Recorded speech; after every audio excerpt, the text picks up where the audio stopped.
Essence, it's now time for the big story.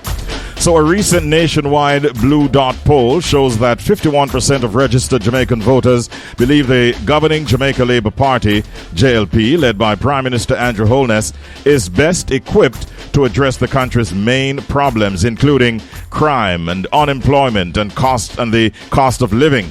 This represents a 14-point jump since February and a 23-point increase since February 2023. The opposition People's National Party has also seen a rise in public confidence, but still trails the JLP by some 19 points. Joining us for a discussion this morning is, of course, political commentators Helene Davis-Whyte and Keven O'Brien Chang. Good morning, Helene, and good morning, Keven. How are you both doing today? Good morning, everybody. Good morning, Keven. Thank you so much Thank you so much for joining me, Keven. What do you believe accounts for the 51% of respondents expressing confidence in the JLP's ability to run the country at this time? One word: crime. For donkey years, ever since I know myself, the biggest issue in Jamaica has been crime, except during COVID. And now we have some almost miraculous numbers, hard to believe. The current murder rate, if you take it, extrapolate it till the end of the year, will end up under 700 murders. It's running like at 685, around that range. If you take the 144 days so far, up to May 24th, I believe, that Sunday. So if you take that over 365 days, you're looking at under 700, which is simply unbelievable. It will be the lowest number in 30 years. And it's hardly likely to change, I follow these numbers closely, and how when you have a trend like that, you rarely see the murders per day change. If you start off it's over 1/3 of the year. So Jamaicans are feeling safer than they have in 30 years. I ask around, I talk to people, are you feeling safer? Everybody says yes. I mean, can't take victory laps yet. Still a lot to be done. But as I said, Jamaicans' overwhelming wish is always, we want to feel safe. We want a government that will keep us safe, keep our children safe. And despite we have seen a few incidents with children, rapes are also down 60% in the last 10 years. So Jamaicans have not felt this safe in 30 years, and it is not surprising at all that is translating into higher trust for the government, because it's one thing they've been asking for all along: keep me and my children safe. And we are seeing it happen. Helene, do you agree with Keven that crime is the major factor in this, or is it a reflection of overall governance or a lack of confidence in the opposition?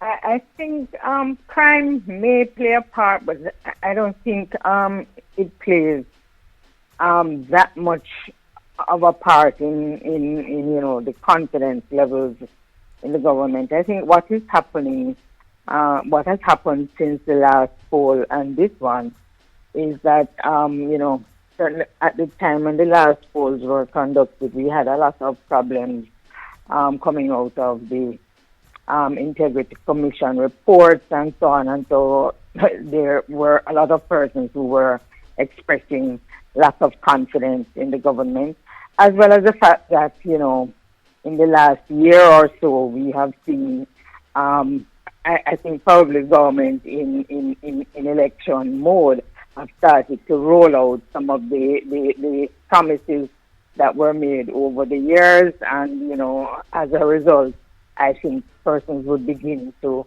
express more confidence in the government. I think a lot of what we are seeing in Jamaica generally is the fact that, and I think one of the points that you made, while there has been some lack of confidence in the government, there has not been, it has not reflected in the confidence in the opposition increasing in any great way. And so, a lot is dependent on what is happening at any point in time.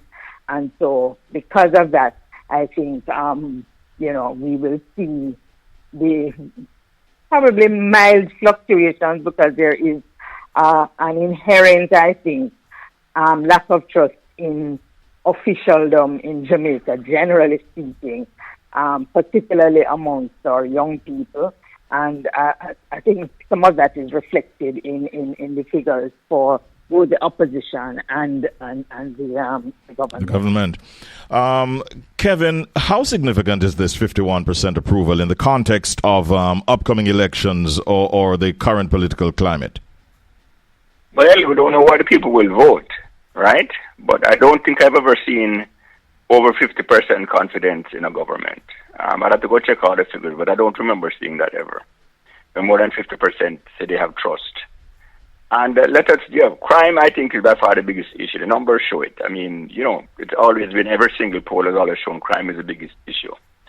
But I'm telling you, if in 2016, February, when the Holness government came to power, people had told me we would be where we are now, I wouldn't have believed them. Let me give you a few stats. The poverty rate is down 61% from 2015 to 2025. It was 21% 2015, now 8%, a record low.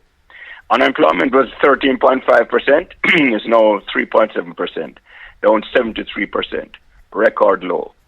Debt to GDP was 131%, it's down to 65 now estimated.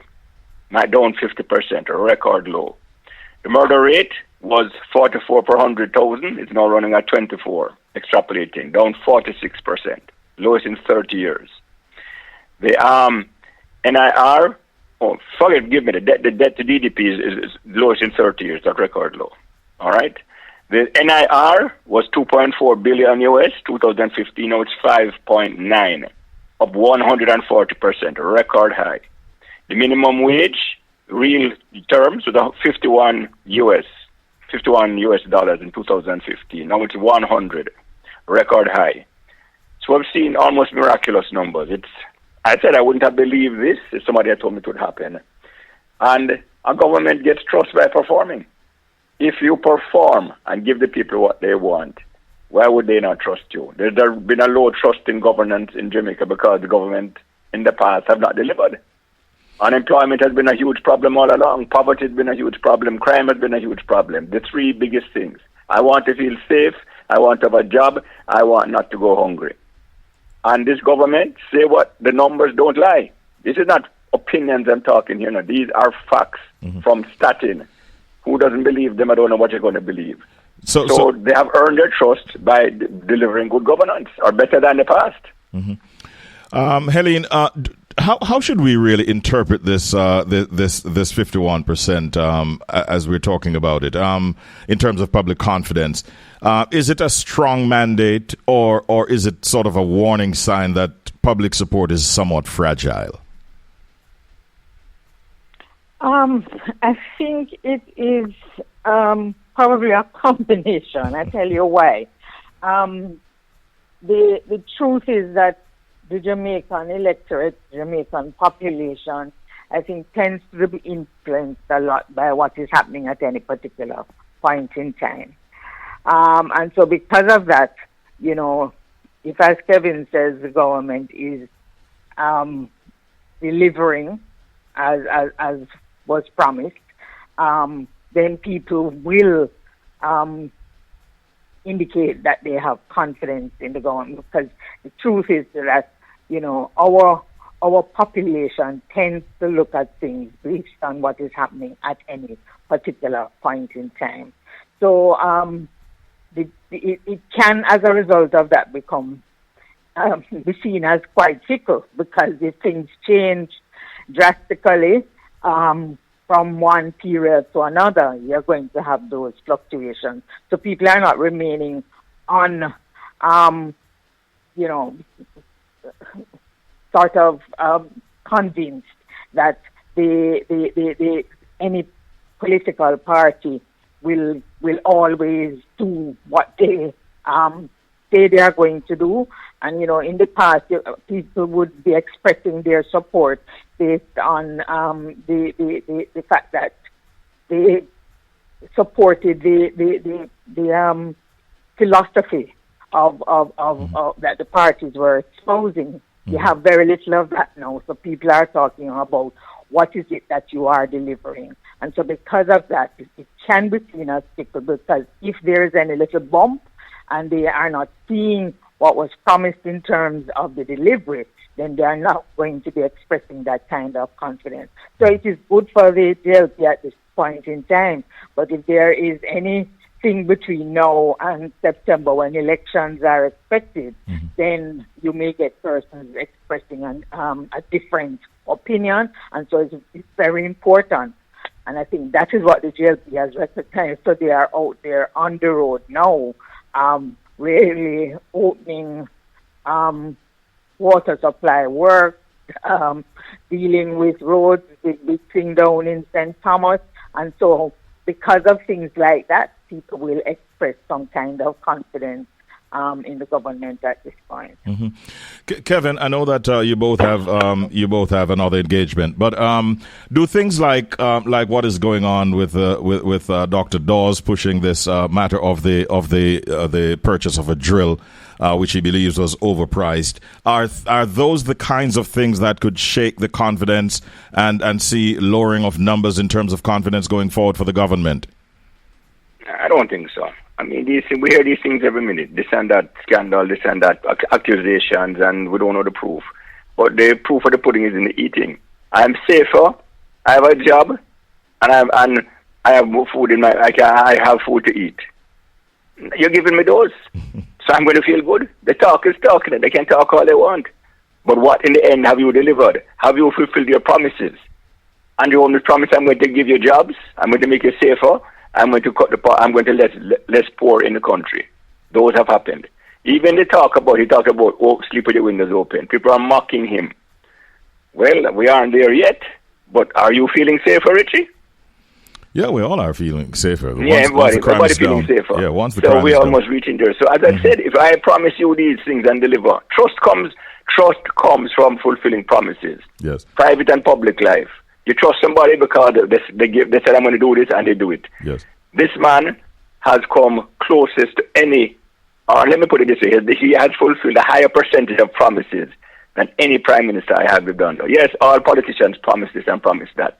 How many have delivered? All right, Keven, he has delivered everything, yes, but he has delivered far more than any other prime minister I have lived under. And that's a reality. The numbers are there to prove it. This is not my opinion. These are Statins numbers. How are you going to argue the numbers? I think most Jamaicans are going to say, yeah, well, the man deliver. All right. We heard you loud and clear, Keven. I want to get one more question because I think you both have another engagement. And this is to Helene.